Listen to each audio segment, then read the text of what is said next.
And we are recording. Yep, all good and all.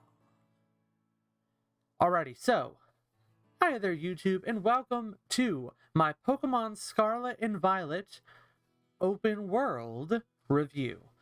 So I've been kind of thinking about whether or not I wanted to do some sort of review on Scarlet and Violet. Game reviews are something that I never really have attempted before in any sort of formulating to myself and my friends my thought on a game. Hey there, baby. You want to appear for this? Okay, that's fine. You can be on the camera. That's fine.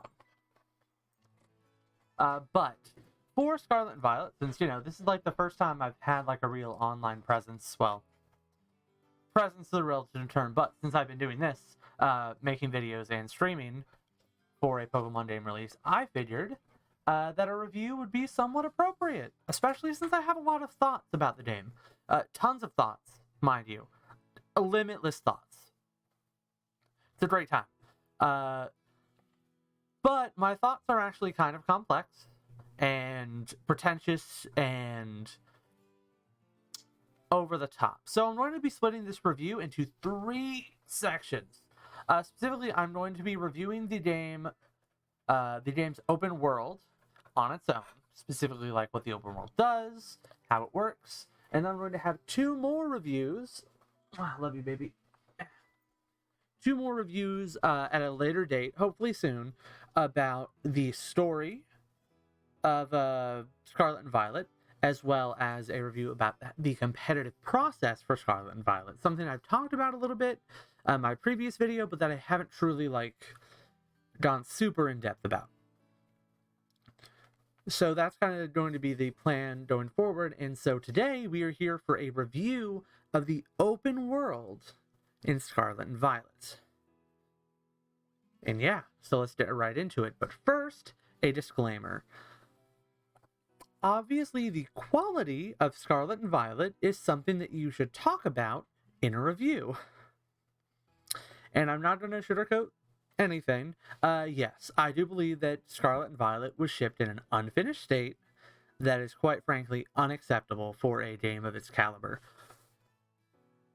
That being said, the actual problems with Scarlet and Violet in terms of performance and such don't really impact the actual open world aspect of it that much. It makes a couple of things worse/different, but it doesn't really ruin the open world experience, in my opinion.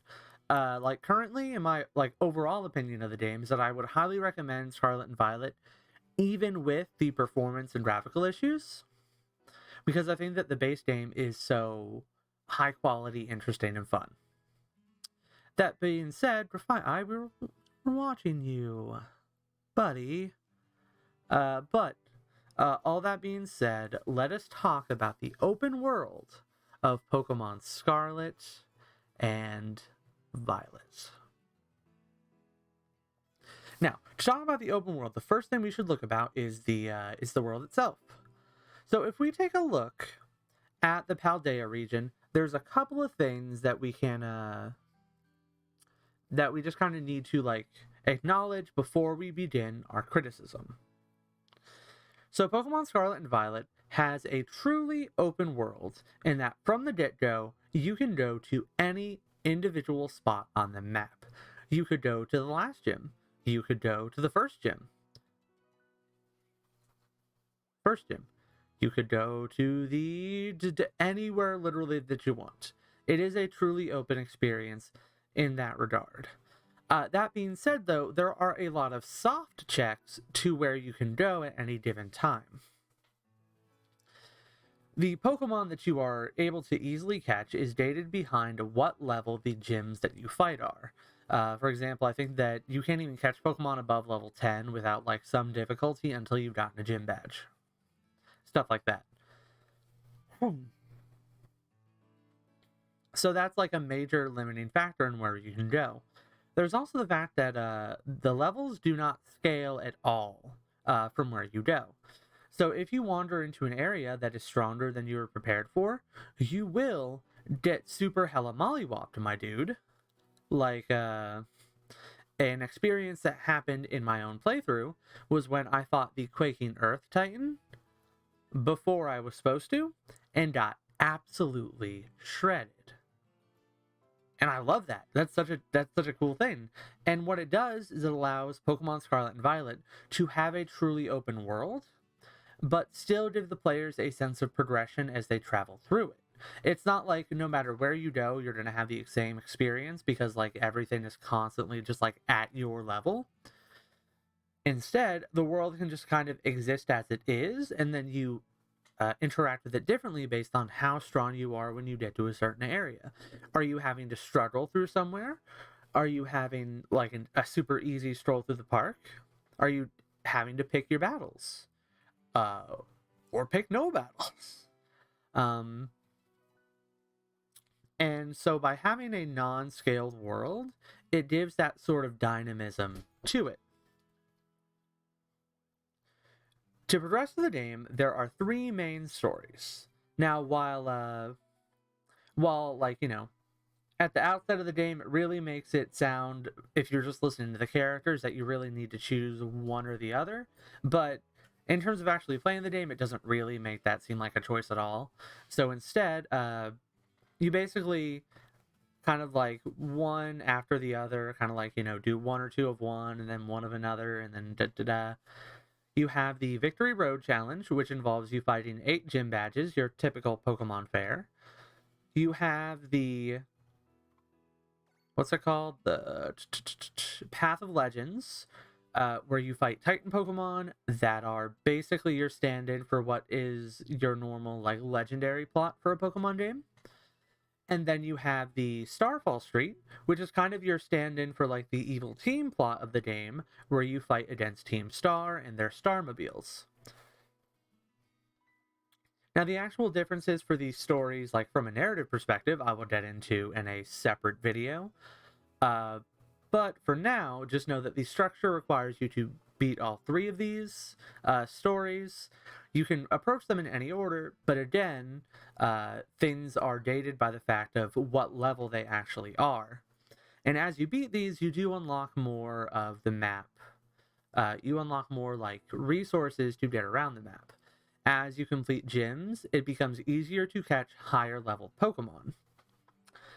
For one example of like a fun moment that this provided for me in my playthrough, was I was like somewhere around here, and I was trying to catch an Arctibax, but I didn't have enough gym badges to where that was an easy catch yet.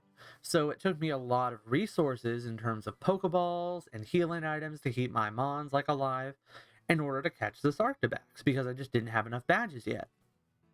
And that was a fun experience. The fact that like I found something cool that I couldn't easily obtain yet, but was still technically obtainable.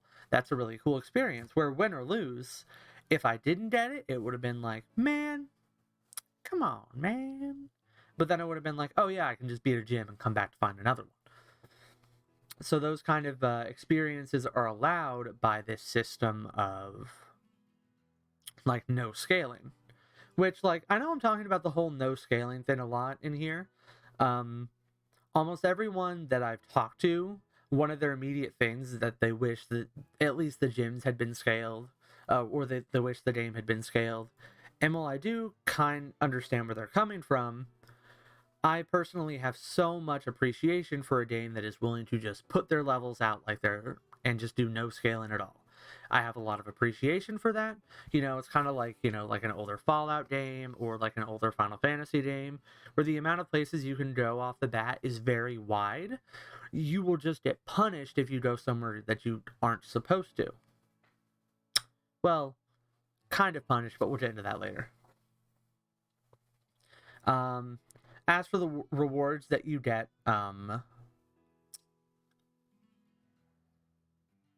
while you're beating those, because I got a little sidetracked there for a second, and I think it's important to have those things in mind as we're talking about the structure and how the game leads you around, is that each of the gyms will up the level of Pokemon that you can easily catch. That basically allows you to expand your pool of Pokemon that you can use for any challenge, as well as work towards your dex easier. the Path of Legends, which for some reason the Cerebi like Path of Legends markers aren't. Oh wait, no, there they are. There they are. Just not lighting up. Yeah, so the Path of Legends markers, ignore me, I'm stupid. What the Path of Legends markers allow you to do is whenever you beat one of those, you unlock a new traversal method for your Miraidon/Kuraidon. And it's worth noting that these don't actually let you go anywhere specifically that's new. You can still walk to any of the relevant paths, except for the only exception is here at the Lake of Lakeness. You need to be able to swim to get there. I think that's the only place you need to swim for. So with the exception of that, you can still walk to any individual place. It just gets easier once you have those additional abilities. And then Starfall Street gives you the least in terms of traversal resources, but it does give you a lot of LP directly, which can be used for buying items, money, TMs, and whatnot, as well as good TM recipes, which is very important for. While it's not really necessary to progress through the game to have better TMs, it is still a very useful point of progress in the game to have more powerful TMs that are accessible to you. And so that is kind of how the basic progression of the game goes, where you do some of these in whatever order you want. You generally have to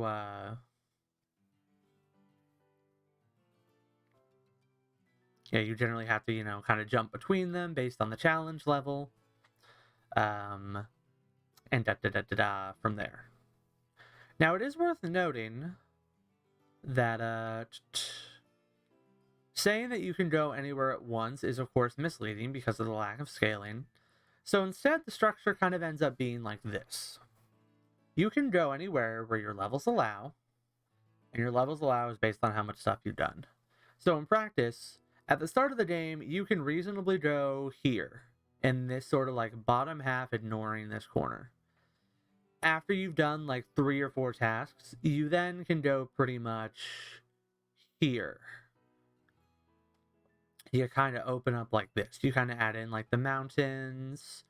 You can go into like this little tad tree thicket reasonably.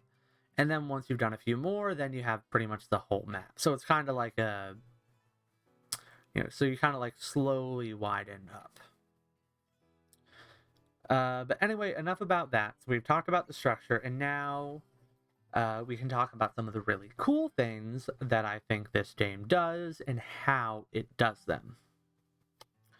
First, though, is disclaimer number 2. I'm going to start talking about how this game guides player experiences, but that is a very complicated thing to talk about, and here's why. When you're talking about an open world game like this, with this much freedom for the players to go in whatever direction they want, there are a couple of different things that you need to really keep in mind. Specifically is that there's more than one type of gamer. There are people who are going to want to do everything in as proper of an order as possible. There are going to be people who want to just go off in one direction and explore. And then there are going to be people that want to do whatever will make things hardest for themselves. They want to push at the boundaries, they want to try and break the game if possible, and they want to be a problem. I'm one of those people. So I cannot use a whole lot about the game design from my personal playthrough experience because I was spending so much of it trying to break things. But I do have some insight based on like my general knowledge of game design and what people tend to do, as well as watching my wife's playthrough, as well as hearing about some of the playthroughs from some other people at various levels of gamerness. So I just wanted to kind of get that disclaimer out of the way before I start talking about like things that the game does or things that the game intentionally maybe does. Because I did not design this game, so I cannot say for sure what was intended by anything. This is just how the game's structure works, like, to me, as I analyze it and play it and watch people play it. All right, everyone with me? Good. So let's talk about the critical paths of Pokemon Scarlet and Violet. When you start the game essentially gives you two main paths to set off from. Arvin wants you to go to the east over this way to fight the first Titan with him, while Nimona is like, no, you're going to do the gym challenge so you can be my rival friend. You're going this way to where the generally accepted first gym that you should challenge on a gym challenge is. And this is a really cool thing right off the bat because it kind of helps to alleviate the choice paralysis of having anywhere in the world you can go by giving you two critical paths that are on about the same level but do have some differences. So it does like actually feel like you're making a real decision here because which way you go changes when you get more traversal abilities for your Kerr/Miraidon. And it also changes what Pokemon you find that you'll be using for the early game. So, like, this is a real decision. But each of the paths follows kind of similar steps. So let's take Arvin's, for example. If you take the Arvin path, what you will end up doing is you'll fight the Earth Titan. And then immediately after that, you have the second gym that you will naturally be guided towards, just kind of like following the path through. And the second gym is doing it now is probably a little bit harder than doing the first gym at the very beginning, but it's still not like anywhere out of the range of like a reasonable request of the player at this point. And then exploring from there, because you've already pretty much gone south, that's where you came from. Most people are going to head north after this point, which will take you to the second Team Star leader in Mila, which will be more difficult than if you were to do the first Team Star leader in Giacomo, but not impossible. And from there, you can kind of go up to face Levincia, and then you get the next one.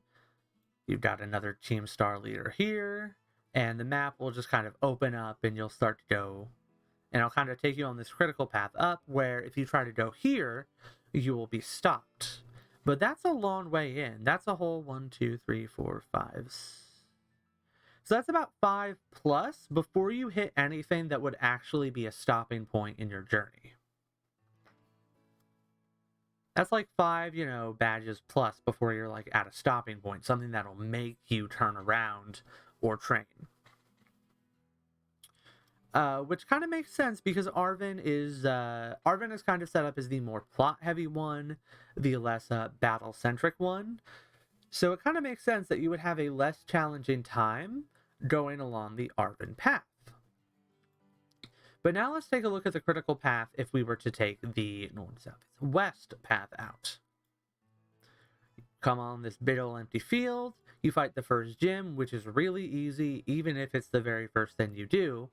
And from there, because the southern path is pretty well blocked off, there's no way to cross the waters easily to try and get to this gym, and then there's all these cliffs. It's actually a real pain. That's what I tried to do in my first playthrough, was to try and visit this gym like second.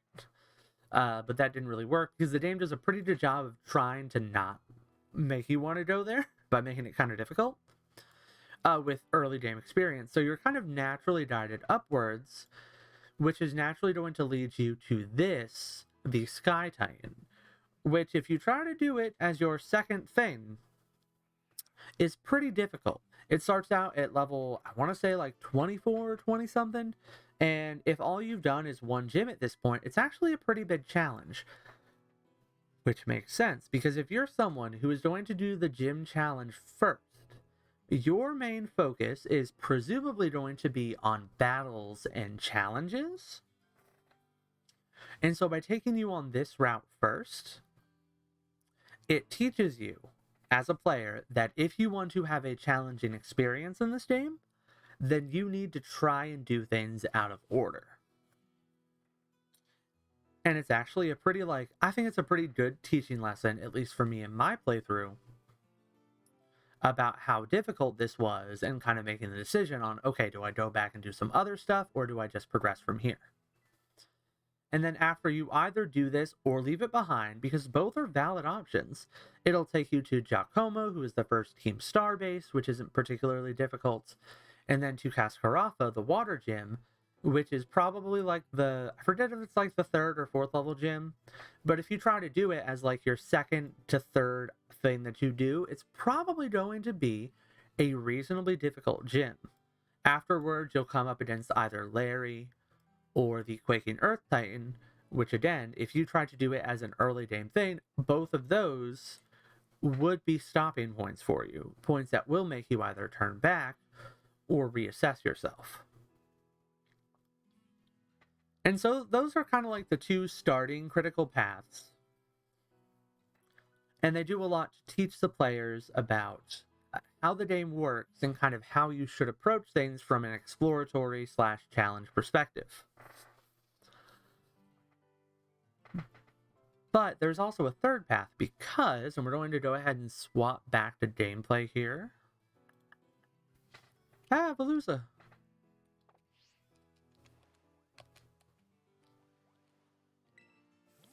Yeah, so if you actually look at the map, something very cool that it does, in my opinion, and that's the Pokedex.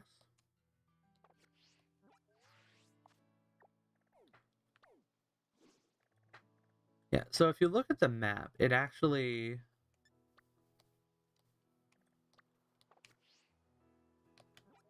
Wait, does it not show you after you've beaten the game? Am I looking stupid right now?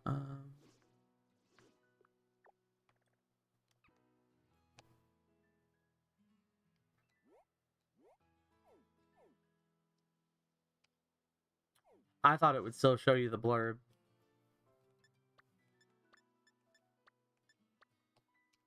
But it seems I was incorrect. All well. That was a bit of visuals. That was supposed to be a bit of visual storytelling, but it didn't look, so now look at the Ice Ferret. But so each place has a blurb that kind of tells you about the expected difficulty of each gym. Specifically, let's hop back over to the display capture and take a look at...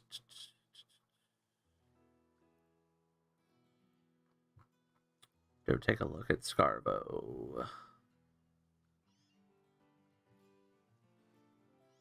So we're going to look at the gym.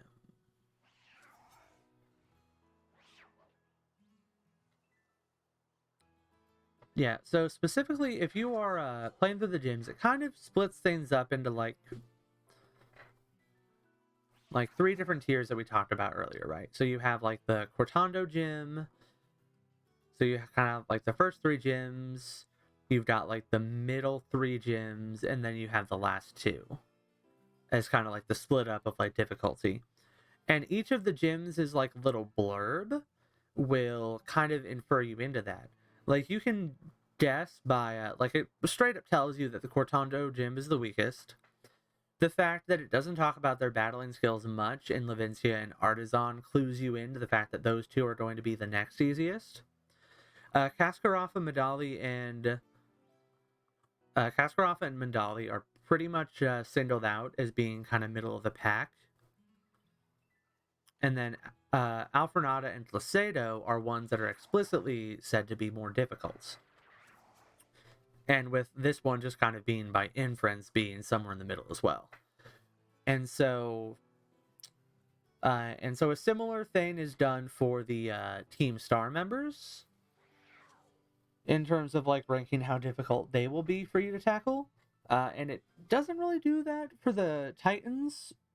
Those ones are going to be more of a surprise, although you can imply pretty easily that Cloth is going to be the easiest since, that's the one they tell you to go first. And so I bring this up because if we go back to the map, what this does is it actually gives you a third critical path to follow, and that is doing things in order. You have to figure out the order yourself, but you could also just do them with order. Go here, do the first gym, do here, do the first Titan, fly back to here, go up to do the first Team Star thing, then you can go do the second gym, then you can go do the second Team Star thing, or the third, or the second Titan, and so on and so forth. And that is another critical path. Which is just, in my opinion, a really cool thing. the way that... So, one second.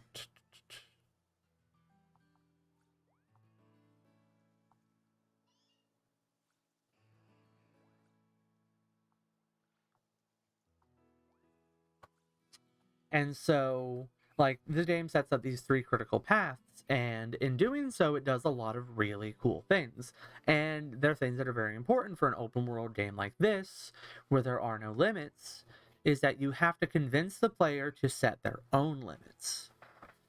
And right off the bat, Scarlet and Violet sets up 3 good paths for you to follow. And I think that's really cool. I think that it's something that keeps the game interesting. It is something that allows you and the other people that you play either directly with or alongside. It gives you things to talk about how different your play experiences are. And the fact that it sets those up like early on is, I think, really good. I think it's good design, good world design, good map design, and all that. And I think that the open world of Pokemon Scarlet and Violet is very good at pathing, at leading you through the world on a grand scale.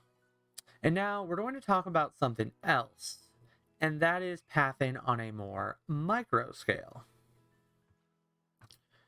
So what we're going to do, and this isn't going to be like wholly accurate, obviously, because, you know, this is my completed game profile.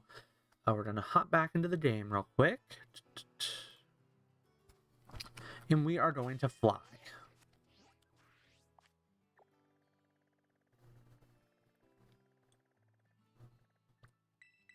So we're going to talk about how the game leads you through its worlds in a more granular level, because we've looked at the map and where everything is and kind of how you decide.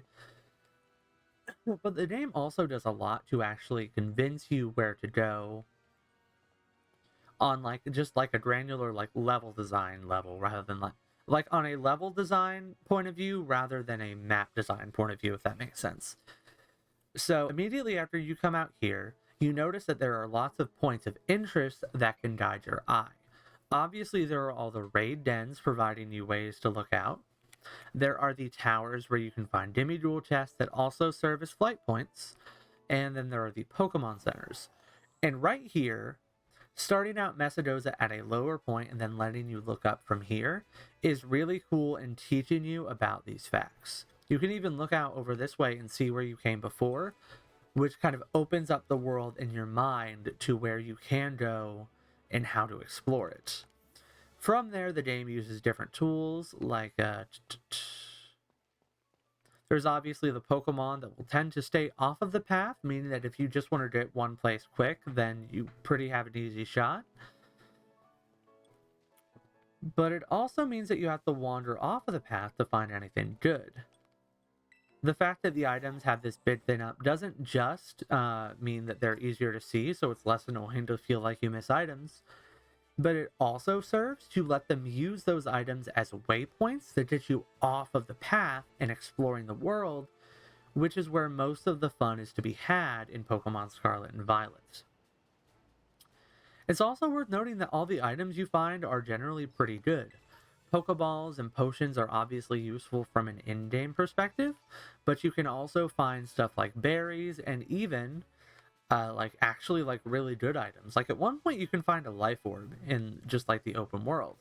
And the first time you find a really good item like that, you're going to be like, oh, I need to go looking at all the items, because there might be something good. You can find stuff like vitamins and nature mints. And like exploring from like a just gathering resources and running around perspective is very valuable. The raid dens are also nice because their random placement actually kind of plays into the allure of the world and kind of like giving you all of this stuff.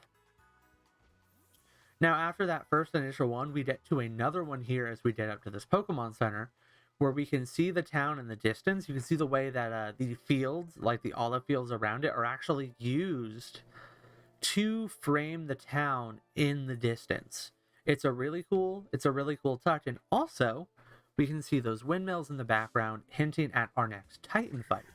It's obviously not hinting that that's the Titan from just this shot, but the fact that we can see that as another place to go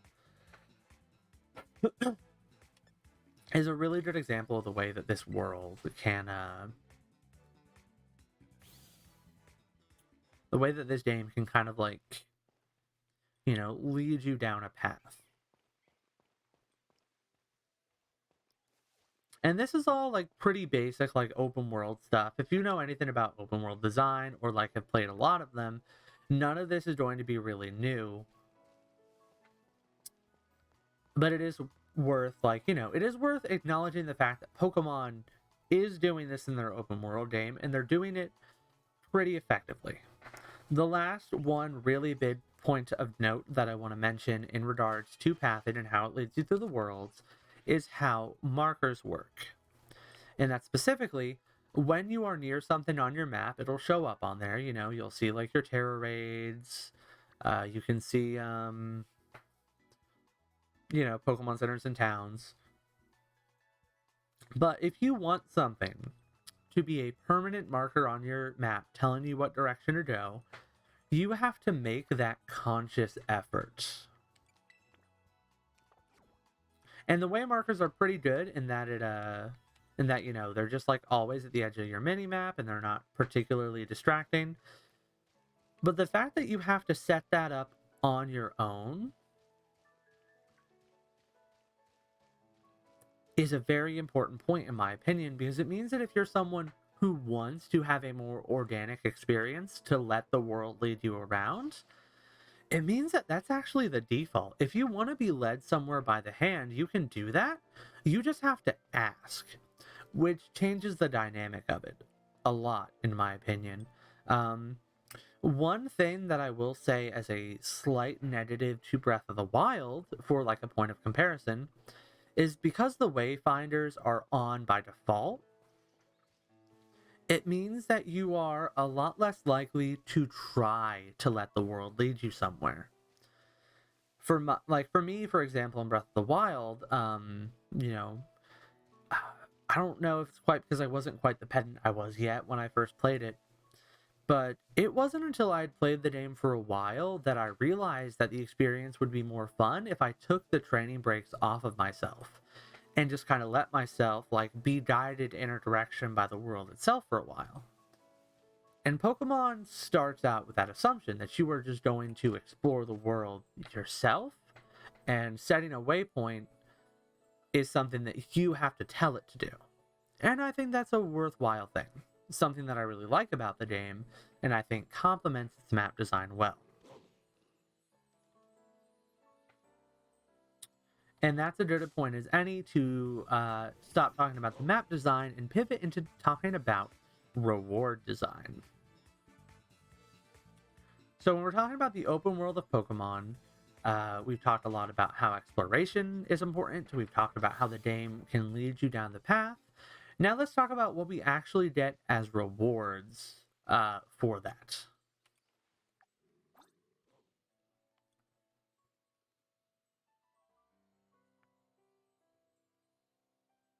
What's a good Pokemon to sit on when we talk about this? Because I don't want to run around. How do I zoom again?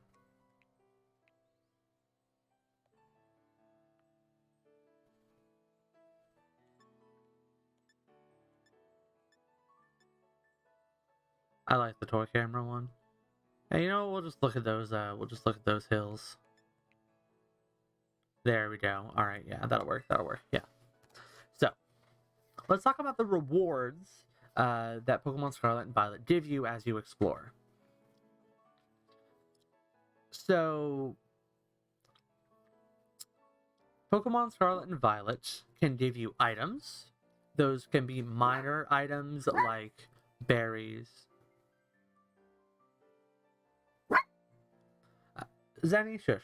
So those can be relatively minor items like healing items and Pokeballs, although it's worth noting that if you get early Ultra Balls, those are very valuable if you're running to an area that's sort of like outside of your comfort zone.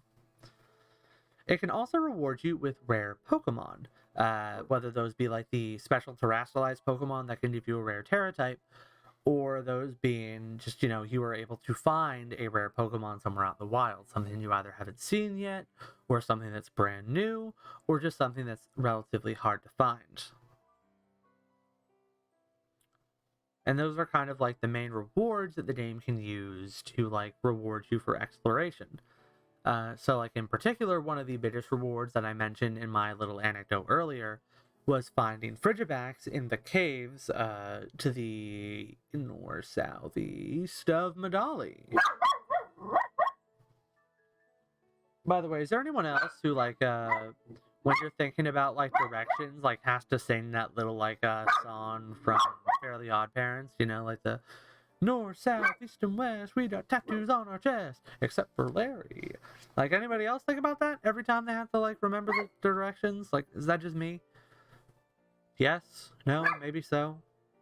Am I just stupid? I might be. Amazing how I can be so pretentious and so stupid at the same time. But so anyway, yeah. So like that Arctibax, Frigibax. Was Frigibax the baby or is Arctibax the baby? I don't remember. But anyway, so finding that baby pseudo legendary was a big point of like, excitement for me and playing through the games, and that was one of the biggest rewards for exploration. Pokemon Scarlet and Violet isn't always the best about giving you like good rewards for exploration, but like it does have those rewards there and it uses those to guide you along the critical path. That being said, there is kind of a lack of really good rewards. Like, you can find the occasional odd Pokemon, but like you'll never find a legendary Pokemon just by exploring. You can find the stakes that will lead you to a legendary Pokemon by exploring, but you can't find the legendary Pokemon themselves just by exploring. And even in terms of finding rare Pokemon by exploring, there isn't like a lot that's like truly groundbreaking from like oh my gosh, I found this. Which is kind of a bummer, if I'm being honest. And now, after rewards, talk about the sort of challenge level by the game, which is pretty low overall, unless you want to design your own challenge level by specifically going out of order.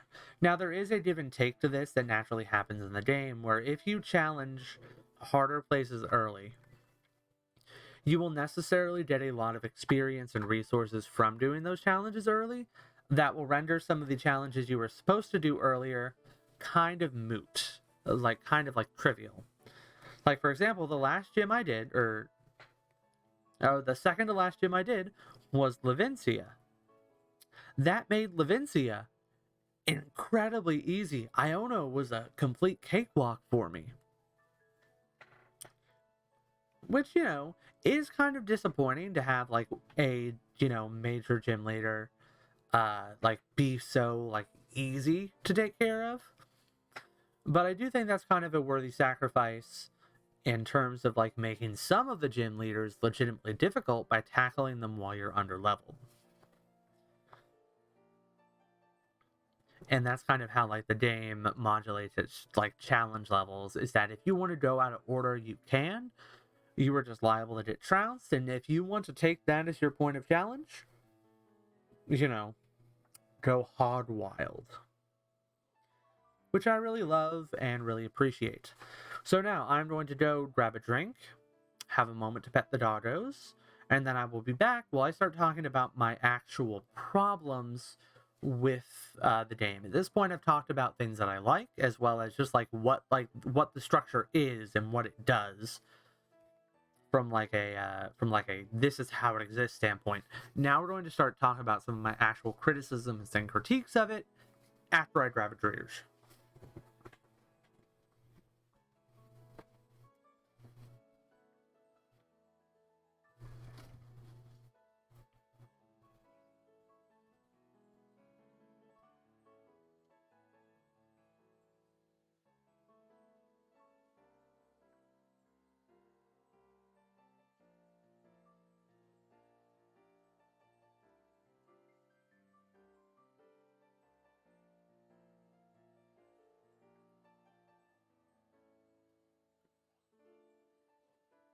Oh my gosh, this was supposed to be a quick video.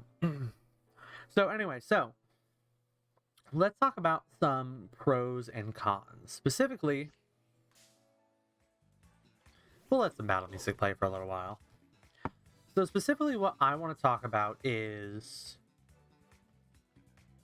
the things that this open world are lacking. Specifically in terms of storytelling. While this is not the narrative review of Scarlet and Violet, I'm talking about the sort of storytelling that the world itself does. And Scarlet and Violet is... I'm not going to say it's bad at it, it just doesn't try very often. And what do I mean by that? Well, for one, you can go into barely any houses, which I'm guessing is a time limitation. But it's also a real bummer because the inside of houses can be some of the most revealing places about like the characters and the world that you live in. And it's a real disappointment that you don't get that. So, like, for example, Sun and Moon was a masterclass in like using like the world to do your storytelling for you. Like one of the obvious examples is you go into Alima's house and they've got all these trophies, and Alima is like this golden child, which you can tell just by talking to them. And it's like, oh yeah, this kid gets, it's just like a gifted child. He's so good, does everything all right. And then you contrast that with this house down the road that has a child that's been gone for a long time, never came back. Parents are kind of wondering how he's doing. But also, he's got a whole bunch of number 2 trophies on the mantle. And there's this instant contrast. And you find out later that house belonged to Guzma, or at least it's heavily implied that it belonged to Guzma. And it's like the world itself did a lot of extra help to characterize these characters and add into what the game is trying to say, and add in the details through those details. This game doesn't do a lot of that. You get a little bit at the very end of the game when you go into Nimona and Arvin's rooms and Penny's, but it's also a pretty minor thing, and it's so at the end of the game that it almost doesn't feel like world design at that point, because the world itself isn't doing any of the explaining. The ruins are some of the most disappointing things about that. Let's go check out some of the ruins. You obviously have all the towers that are just kind of dotted around the map. It's kind of ambiguous at first whether these towers are ancient or modern, which is a fun little mystery to have to toy around with at the start. But also where's the easiest ones to get to? I think they're over here. But it's also the ruins don't really do anything. There's not any details there. You find some ruins, all of the ruins look exactly the same. We're just gonna fly flat on over. But there's not really a lot of details there. All of the ruins look almost exactly the same, and they don't tell a story. The location of the ruins doesn't mean anything. There's nothing that ever happens at any of these ruins. And the game nor the world does really anything with them. It's not like there are rare Pokemon that are only found at the ruins. The fact that you can find Demiduel there is potentially a worthwhile thing of note, but also you can find Demiduel literally everywhere, so it's not like they're using that as a point.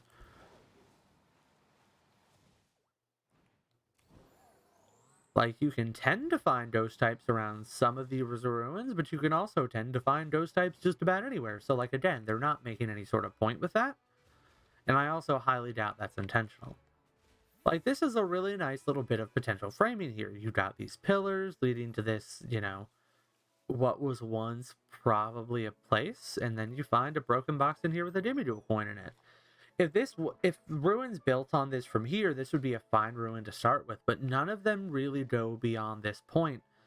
of just being some dilapidated old buildings. They all have the same sort of design, and they never really do anything with them. We know that there was an ancient culture here that got destroyed or partially destroyed a long time ago based on the history classes that you can take in the school.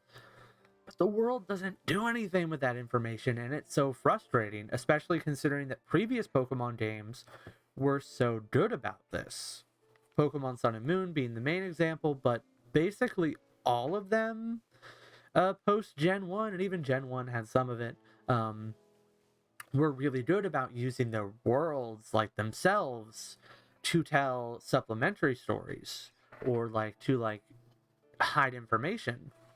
But Scarlet and Violet really doesn't have any of that, and it's one of the most disappointing things about it to me. The second point to note is that Pokemon Scarlet and Violet doesn't really use its Pokemon placement to full effect. So, let's take a look at the Pokedex real quick and look at a certain Pokemon on here.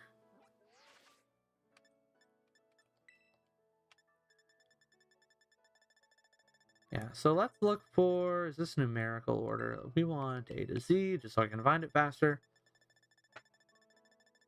So there's one Pokemon that I thought was a really neat piece of storytelling, where the first place that you were likely to see at Lamora is on La Primera's champion team.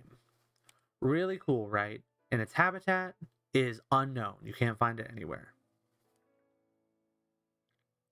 And then you see one whenever you first go down into Area 0. And Nimona even kind of comments on it. So this instantly raises your mind with questions. Just instantly you're just like, what? Is Lamora only found down here in Area 0? What the heck? You go to look at your Pokedex and yeah, it's nowhere in the overworld. What? What? And then you realize that the limit can actually be found all over the place. It's kind of rare, but you can find it anywhere. You can even see it on your map, completely ruining the surprise.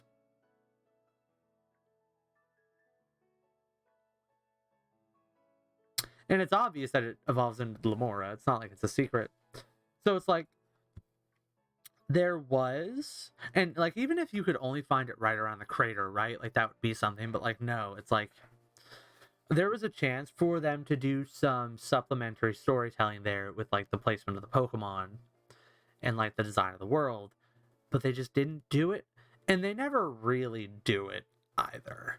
A lot of the Pokemon here just kind of feel like they're somewhere. There's never they never use the placement of their Pokemon for any sort of deeper meaning or anything like that.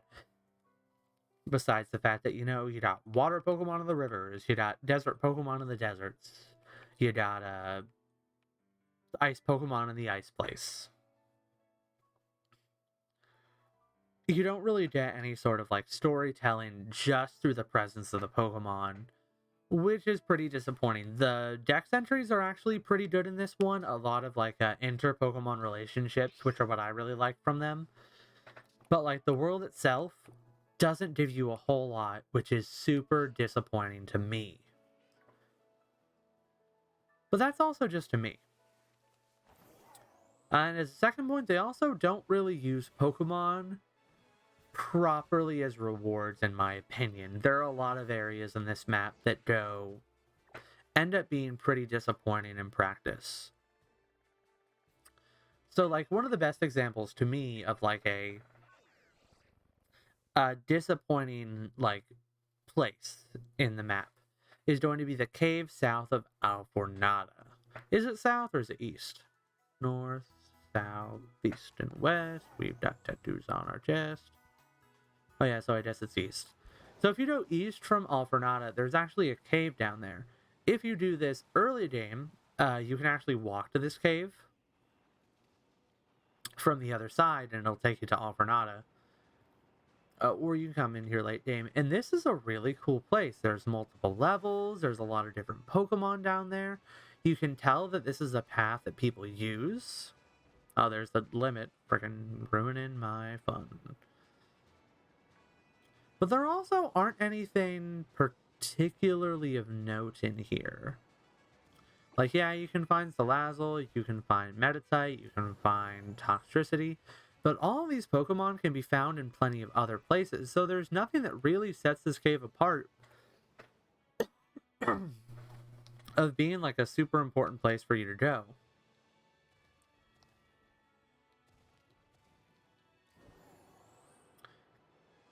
And being the fact that it's like a truly kind of hidden place, like it's a place that you never actually have to go, because if you wait until after you can climb, you can get to Alfornada without actually having to go through it. And so the cave as a whole just kind of ends up being disappointing, because it's like, what was the point? Everything I can find in here, I can find almost anywhere else, and it really takes the wind out of your sails when you realize that you're not actually going to find anything truly unique in any of the places that you explore. In a lot of the ways, Pokemon Scarlet and Violet, everything is in service to your initial exploration, and anything outside of that is kind of left by the wayside. Because the first time you find a Baydon, or a Sheldon, or a Debite, or a Dibble, it's really exciting that you have access to this like pseudo-legendary Pokemon now. But after you found them and you keep on finding them again, you realize that the game isn't willing to hide a whole lot of things. So, like, for example, if it was me, and this is where we're going to step out of the like criticism section to the what would I do part. I'm writing game design fan fiction at that point. Like, we're going to start going over the things that I would have changed about Scarlet and Violet's open world. I would have started writing fan fiction. So let's take Baydon, for example. Baydon is a Pokemon that you can find in a lot of different caves. And so is Debite. For me personally, I would have had Baydon only able to be found in this cave down here. This is the only place you can find a Baydon or a Sheldon. And I would have had it only appear in like that one place up top that you have to climb to. And that's the only place you can find Baydon. If you see a Baydon in a fight, it'll tell you it lives here, but this is the only place. And what that does, by having Baydon there, is it immediately gives you this idea that, like, oh, finding Baydon might be a pain. And even if you make it, like, even if you didn't just make it only spawn up there, and it could spawn pretty much anywhere, the fact that it only spawns, like, rarely in this cave would give you a sense of, like, exploration, a sense of, like, oh, if I want a Baydon, I have to go there. And even like a little bit of this sort of hiding Pokemon places would go a long way. Even if you just did it with like the old pseudo legendaries, for example. Or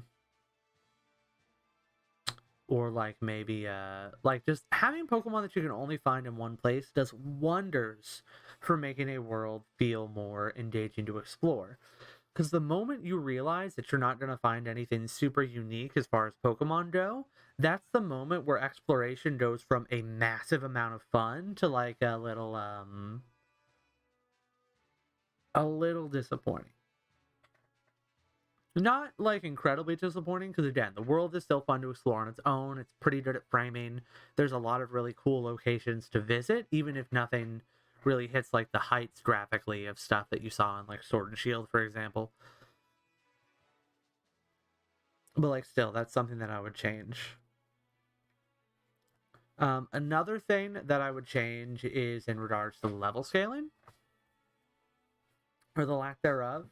And I do kind of agree with the opinion that there should have been some degree of level scaling, even if I like really like the way the game is now.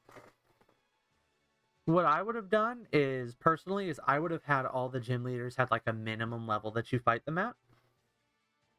And then after the gym challenge, they'll have a line of like, oh, you handled that pretty easily. I guess I should go all out against you or something. Some sort of line like, let's see where you're at in your journey. Because like that's what Nimona does. whenever you beat a gym, you always have the same like plot thing happen for each like gym you fight. No matter which gym you go to, it's based on what number gym you're on. Which, by the way, incredibly cool touch. Absolutely love that.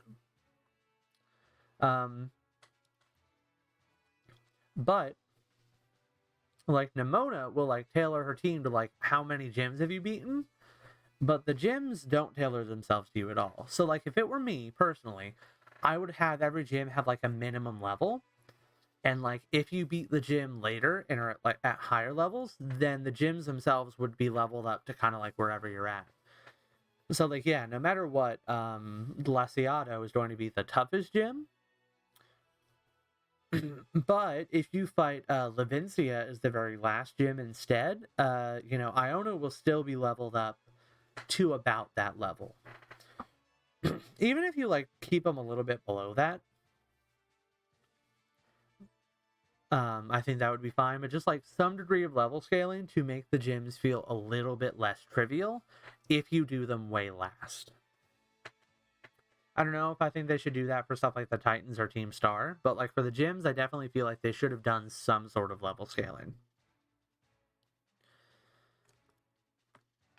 And another thing I would have done is I would have tried to tie the ruins into the world around them a little bit more. I think a really neat idea would have been to like use the placements of the ruins as like a sort of like symbolic gesture, maybe? Like maybe tie the stakes to locations where there are ruins. So that way, I don't know, so that way the ruins like feel like they're doing something instead of just doing nothing. So disappointing. And any other points? No, that's pretty much it. So, thank you all very much for watching. That is my thought on Pokemon Scarlet and Violet's open world. Overall, I really do love it, and I think that Game Freak did a great job designing an open world. They then took what they had been doing in Sword and Shield with their wild area and such, and really expanded upon it even more to make like a big open area that is just a ton of fun to run around in and explore. They did kind of drop the ball in terms of actually putting things in that world that are worth finding. And of course, there are some technical issues that make exploring the world difficult. The amount of like aliasing in this modern game just blows my mind. It's like, it's a very frustrating game in a lot of ways. But yeah, so that's going to be it for me today. Definitely check back here soon for my story review. And yeah, be sure to check out my Twitch stream at twitch.tv/yrock. Thank you all very much for watching today, and bye there, YouTube.